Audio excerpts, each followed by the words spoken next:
Welcome to my channel Happy Commerce Hub, an interesting way of learning by Simran Agarwal. Clear your basics of commerce with me and also get updates about scholarship and news related to your examination.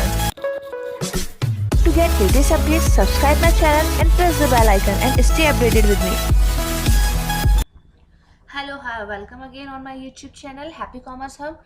आज का जो हमारा part है वो first chapter का second last part है। बस इसके बाद हमारे पास एक टॉपिक और रह जाता है, फंक्शन एरियाज ऑफ मैनेजमेंट। और उसी वीडियो में मैं इस चैप्टर के इंपॉर्टेंट क्वेश्चन भी कंसल्ट करूंगी, जो मेरे अकॉर्डिंग मुझे लगता है कि ये इस चैप्टर में से क्वेश्चंस बन सकते हैं। वीडियो स्टार्ट करने से पहले जो भी स्टूडेंट्स नए हो चैनल पर सब्सक्राइब कर लो, ठीक है। वीडियो पसंद आए तो लाइक याद से कर देना और अपने दोस्तों के साथ शेयर कर लेना। और जो स्टूडेंट्स कंटिन्यू पढ़ रहे हैं, जैसा मैंने बोला था यार, थोड़ा कमेंट सेक्शन में बताते रहा करो कि ma'am yes we are enjoying your video और हमें आपका कंटेंट समझ में आ रहा है, तो थोड़ा मुझे भी इंटरेस्ट उस चीज़ में बना रहता है। द यूनिवर्सलिटी ऑफ मैनेजमेंट की बात की जाए तो universality implies that any knowledge is to be universally and equally applicable. यानी यूनिवर्सलिटी क्या बताती है? ये बताती है कि कोई भी जो नॉलेज है, जो ज्ञान है, वो क्या है, पूरे यूनिवर्स में सेम तरीके से क्या होता है, एप्लीकेबल होता है। यानी कि जो चीज़ आपके हमारे बीच में एप्लीकेबल है, जो चीज़ जयपुर राजस्थान भारत में एप्लीकेबल है, वही चीज़ अमेरिका सिंगापुर, ठीक है, अंटार्कटिका, सब जगह पे क्या है, इक्वली तरीके से एप्लीकेबल है। वो चीज़ होती है universality. There are two ideologies in respect of universality of management. One is in favour और अनदर इज इन अगेंस्ट। ठीक है, यहाँ पर दो आइडियोलॉजीज की हम बात कर सकते हैं। तो क्या है, एक तो हमारे पास किस में है, फेवर में है, और एक क्या है, उसके अगेंस्ट में है। फेवर यानी कि हम उसके पक्ष में बात करेंगे कि हर जगह यूनिवर्सलिटी ऑफ मैनेजमेंट लागू होता है, और एक हम बात करेंगे कि ऐसा नहीं होता।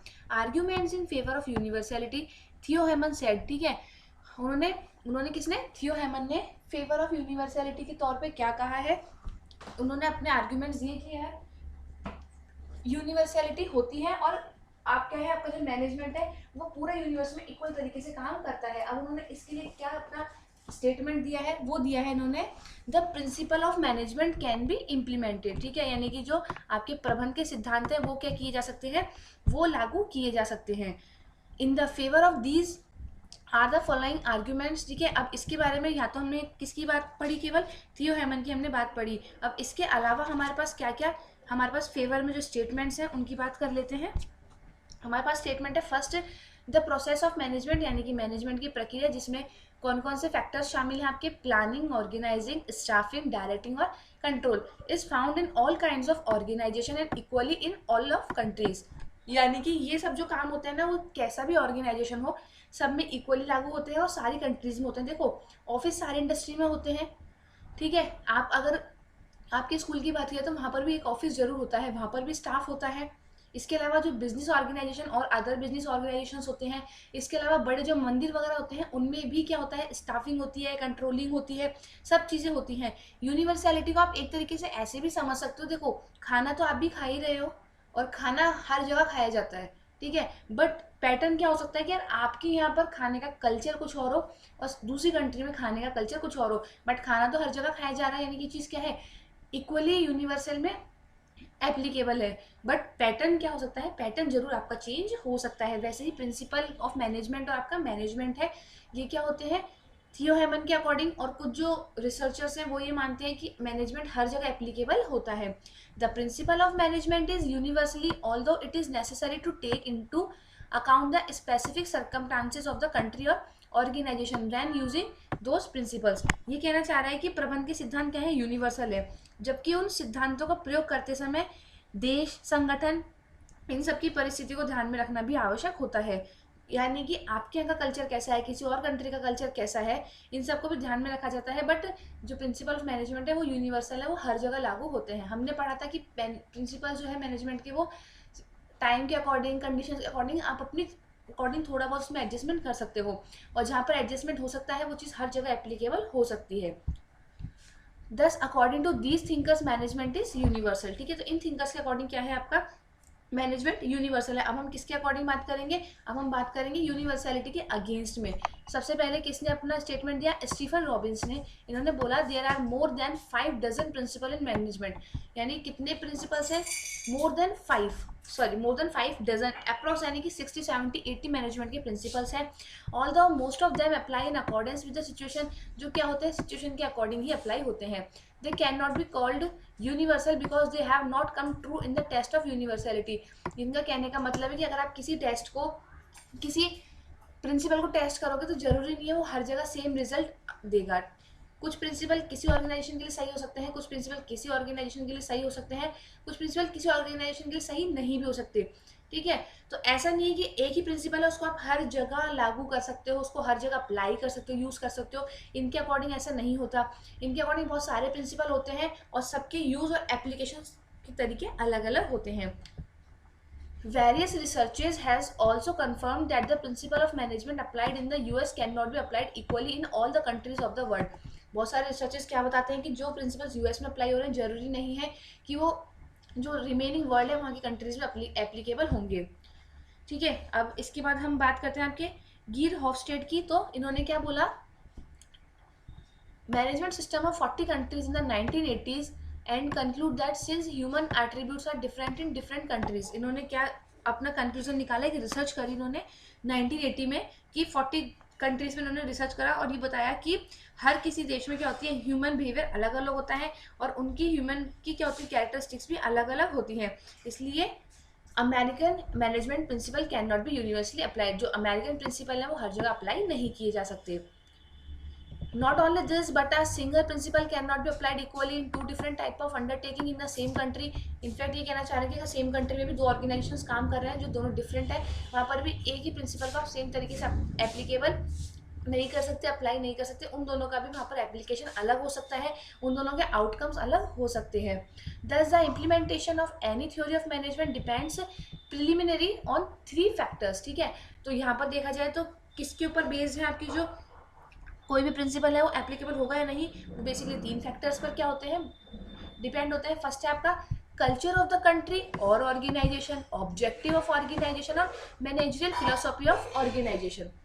ठीक है, कल्चर ऑफ द कंट्री और ऑर्गेनाइजेशन, हर किसी कंट्री का कल्चर अलग होता है और कंट्री के कल्चर के अकॉर्डिंग ही वहाँ पर ऑर्गेनाइजेशन अपने कल्चर को थोड़ा मेंटेन करके रखते हैं। Because the culture of each country is different, so all the principle of management can not be applied equally in the countries. ठीक है, इंडिया का कल्चर अलग है, जापान का कल्चर अलग है और इसी अकॉर्डिंग अमेरिका का कल्चर भी क्या है आपके लिए अलग है। Not only this, there is also subcultures in every culture, so the culture of two organization of the same country can also be different, which affects the principle of management। अब अपने यहाँ का नॉर्मली देख लो ना यार, Hindi medium schools का culture अलग होता है, इंग्लिश मीडियम स्कूल्स का कल्चर अलग होता है। एक ही स्कूल की कई ब्रांचेस की बात की जाए तो सब में आपको थोड़ा थोड़ा डिफ्रेंशिएशन मिलेगा। हो सकता है कोई रूरल एरिया में खोली गई हो सकता है कोई बिल्कुल अर्बन एरिया में खोली गई हो, तो वहाँ पर बहुत ज़्यादा मैनेजमेंट चेंजेस करने पड़ते हैं। तो यहाँ पर हो गया ना कल्चर और देन उसका सब कल्चर। तो क्या आप वहाँ पर अपने प्रिंसिपल को सेम तरीके से अप्लाई कर सकते हो? जी बिल्कुल नहीं कर सकते, वहाँ आपको उनको कहीं ना कहीं थोड़ा बहुत मॉडिफाई करना ही पड़ेगा। Objective of organisation, the objectives of organisation of different regions can vary. ठीक है, हर किसी ऑर्गेनाइजेशन के ऑब्जेक्टिव्स क्या होते हैं, अलग अलग होते हैं। Like business organisation and non business organisation, अगर बिजनेस ऑर्गेनाइजेशन है तो अपने प्रॉफिट मैक्सिमाइजेशन पर ध्यान देगा, और एनपीओज है नॉन बिजनेस ऑर्गेनाइजेशन है तो वो क्या करेंगे, वो जो उनका वेलफेयर वाला वर्क है वो उसके मैक्सिमाइजेशन पर ध्यान देंगे। There can also be differences in the objective of two organization due to the differences in the objectives the use of management principle can also vary। ठीक है, अब इसी वीडियो को ले लो, हो सकता है कि अगर मेरी वीडियो से 10 स्टूडेंट्स पढ़ रहे हैं और 10 के 10 स्टूडेंट से अगर मैं कोई क्वेश्चन पूछती हूँ तो 10 के चांसेस क्या रहेंगे, थोड़े थोड़े आंसर्स डिफरेंट आने के रहेंगे। इसी तरीके से कंपनीज होती हैं, ऑर्गेनाइजेशंस होते हैं, उनके ऑब्जेक्टिव्स अलग अलग होते हैं। ठीक है, वहाँ पर काम कर रहे लोगों का तौर तरीका अलग होता है, तो जो मैनेजमेंट के तरीके हैं वो भी बदलने पड़ते हैं। According to Peter Drucker, the principle and competencies of business organisation can not be transfer to non business organisation. यानी कि जो आपके बिजनेस ऑर्गेनाइजेशन की स्ट्रेटेजीज होती हैं वो नॉन बिजनेस ऑर्गेनाइजेशन पर एप्लीकेबल नहीं होती। वैसे ही जो नॉन बिजनेस ऑर्गेनाइजेशन की आपकी कम्पिटेंसीज है वो बिजनेस ऑर्गेनाइजेशन पर एप्लीकेबल नहीं होंगी। Last point, managerial philosophy of organization। In managerial philosophy, those beliefs and convictions are included on base which an organization can be organized। आपके लिए यहाँ पर क्या शामिल रहता है कि अगर आपकी बात करी जाए मैनेजरियल फिलोसॉफी का बेसिक मतलब होता है दर्शन, किसी चीज़ को बहुत डीप में जाकर पढ़ना, डीप में जाकर उसके बारे में समझना। तो ये क्या है, उन मान्यता और विश्वासों को इसमें सम्मिलित करते हैं, ठीक है। बिलीव्स और कन्विक्शंस, मान्यताएं और विश्वास को शामिल करते हैं, जिनके आधार पर क्या करा जाता है, किसी भी संगठन को ऑर्गेनाइज करा जाता है, किसी भी संगठन का प्रबंध करा जाता है। The managerial philosophy in the organisation is determined by the high level managers. Basically क्या होता है, मैनेजरियल फिलोसॉफी क्या होती है, किसके अकॉर्डिंग डिटरमाइन होती है, हमेशा अपर लेवल जो मैनेजर्स होते हैं उन्हीं के अकॉर्डिंग उसको क्या किया जाता है, डिटरमाइन किया जाता है। Since the managerial philosophy of different organisation can be different, therefore different principle of management can be applied. तो सबके अलग अलग क्या होती है, फिलोसॉफीज होती हैं, अलग अलग थिंकिंग और थॉट्स होते हैं, तो उसी अकॉर्डिंग प्रिंसिपल भी आपको मैनेज करने पड़ते हैं। S K Bhattacharya concludes after the research that there is a difference in the management principles of professional management and family manage in companies in India. ये क्या बोलते हैं एस के भट्टाचार्य, इन्होंने एक रिसर्च करा है, कुछ रिसर्चर्स रहे होंगे, ठीक है। तो उन्होंने बोला कि भारत में पेशेवर प्रबंधित यानी कि जो आपका क्या है, जो आपका प्रोफेशनल मैनेजमेंट है और परिवार प्रबंधित कंपनियां, क्योंकि इंडिया में क्या किया जाता है, फैमिली कल्चर को थोड़ा ज़्यादा प्रमोट किया जाता है। तो दोनों के सिद्धांतों में ऑफकोर्स ही बात है, एक तो क्या हो आपके लिए एक मेन नेता बनकर रहे, वो उसको रूल कर रहा है, वहाँ पर आपके लिए फैमिली कल्चर अवेलेबल हो, तो दोनों तरीके के आपके पैटर्न में चेंजेस आ ही जाएंगे। Differences are in relation to manager capacity, qualities, performance, result, planning, decision method, ठीक है। तो इन सब के बेसिस पर क्या होता है, आपका जो यूनिवर्सिटी ऑफ मैनेजमेंट है वो थोड़ा थोड़ा डिफरेंट होता है। यहाँ पर जो मैनेजमेंट हम अप्लाई कर रहे हैं उनमें भी चेंजेस आते हैं। Therefore the management is universal but its principle are not universal but is circumstances के अकॉर्डिंग क्या होते हैं, चेंज होते रहते हैं। यहाँ पर आपके मतलब है कि therefore the management is universal, आपका प्रबंध तो क्या है, यूनिवर्सल है, हर जगह अप्लाई होगा। जैसा मैंने बताया था, आप खाना खाते हो तो खाना पूरे वर्ल्ड में खाया जाता है, ऐसा नहीं होता कि वहाँ पर खाना नहीं खाया जाता। But its principle are not universal, but principle क्या है आपके वहाँ पर यूनिवर्सल नहीं है, वो समय काल परिस्थिति, टाइम, कंडीशन, सर्कमस्टांसेस के अकॉर्डिंग क्या होते हैं, आप बदल सकते हो। जैसे कि आप अपनी खाने की हैबिट को बदल सकते हो, यहाँ पर आप हो सकता है वेज खा रहे हो, फॉरेन कंट्रीज में नॉनवेज ज़्यादा खाया जाता है, हमारे इंडिया में बहुत सारी जगहों पर क्या होता है, नॉर्थ इंडिया में अलग फूड अवेलेबल होता है, साउथ इंडिया में अलग फूड अवेलेबल होता है। तो वैसे ही आपका सेम टू सेम क्या है, यूनिवर्सलिटी ऑफ मैनेजमेंट है। So the management must take into account the following facts in the transfer of knowledge, ठीक है। तो हम यहाँ पर क्या देख सकते हैं कि आपका जो मैनेजमेंट की नॉलेज है, मैनेजमेंट का ज्ञान है, उसके लिए उसके ट्रांसफर में आपको ये जो पॉइंट्स हैं यहाँ पर उनको ध्यान में रखना होता है। फर्स्ट है those principle of management which are universal and the impact of human behaviour is negligible can be perfectly transferred such as the principle of planning, theory of forecasting and so on। यानी कि ये कहना चाह रहे हैं कि कुछ जो प्रबंध के मैनेजमेंट या के प्रिंसिपल हैं वो क्या है, यूनिवर्सल है, और उनके ऊपर क्या होता है, ह्यूमन बिहेवियर का कोई भी इफेक्ट नहीं पड़ता। तो अगर उन पर कोई ह्यूमन बिहेवियर का इफेक्ट नहीं पड़ रहा तो उनको क्या होता है, कहीं पर भी आप अप्लाई कर सकते हो, उनको अप्लाई करने में आपको कहीं भी दिक्कत नहीं आएगी, ठीक है। ऑफकोर्स ही बात है ना, अब जैसे अगर हमारे फूड से रिलेटेड अगर हम बात करें तो पानी हर जगह पिया जा रहा है ना, ठीक है, उसके ऊपर ह्यूमन बिहेवियर का तो कोई इम्पैक्ट नहीं है। आपकी आदत तो ऐसा नहीं है कि आपको पानी पीने से रोक देंगी, तो आप क्या कर सकते हो, उसको हर जगह हमें, ठीक है, हर जगह पानी ही पिया जाता है। वैसे ही क्या होता है, आपका प्रिंसिपल ऑफ मैनेजमेंट है जिनके ऊपर ह्यूमन बिहेवियर का इफेक्ट बिल्कुल निल है, नेग्लिजिबल है, कोई इफेक्ट नहीं पड़ता, उनको आप इजीली ट्रांसफर कर सकते हो और हर जगह अप्लाई कर सकते हो। In order to transfer those principle of management which are influenced by human behaviour and are not universal, यानी कि वो जो प्रिंसिपल है जिनके ऊपर क्या होता है, ह्यूमन बिहेवियर पूरे तरीके से उनको इफेक्ट करता है, उनको आप यूनिवर्सली अप्लाई नहीं कर सकते। It is necessary for the country and organisation to keep in mind such as the principle of directing, the principle of motivation, the principle of leadership etcetera. ये देखो यहाँ जो ऊपर वाले थे वो कौन कौन से थे, जो क्या होते हैं, नेग्लिजिबल होते हैं ह्यूमन बिहेवियर से, प्लानिंग और थ्योरी ऑफ फोरकास्टिंग, ठीक है, दो ही एग्जाम्पल है हमारे पास, and so on.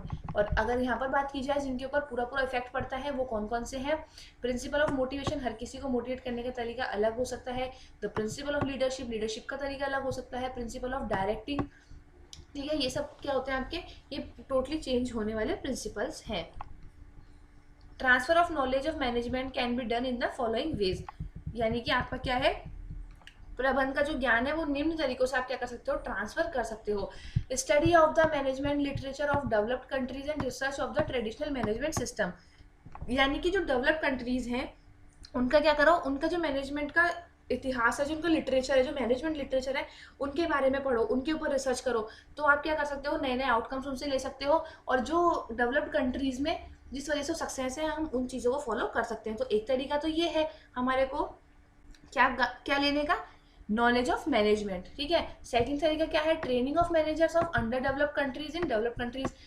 Under develop countries के जो मैनेजर्स काम कर रहे हैं, उनको डेवलप कंट्रीज में क्या करो, ट्रेनिंग लेने के लिए भेज दो, ताकि वो वहाँ पर जो प्रोग्रेस की तरीके हैं उनको जान सके और अपने अंडर डेवलप कंट्री में उनको अप्लाई कर सके।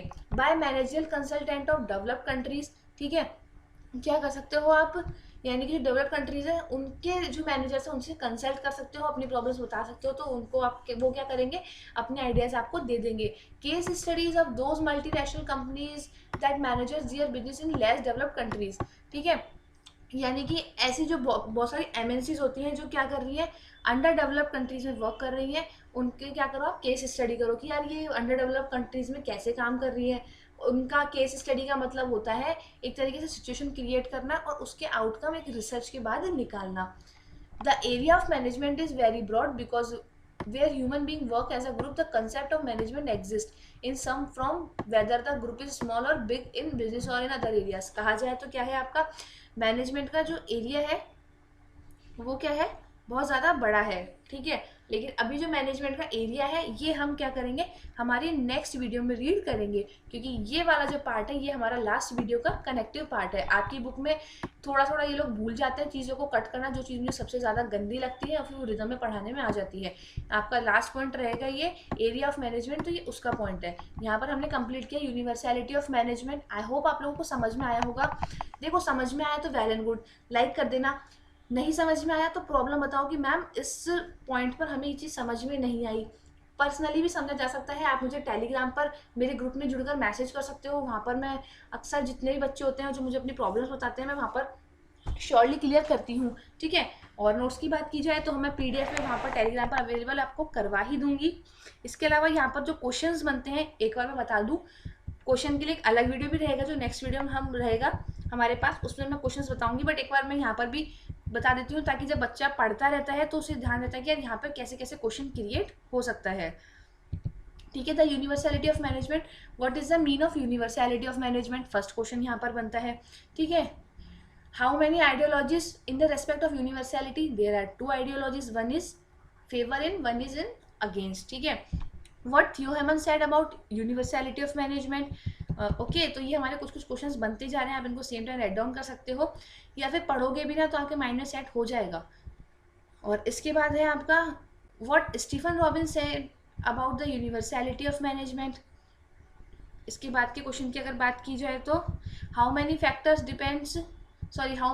Affect universality of management. तो हमारे पास 3 फैक्टर हैं यहाँ पर।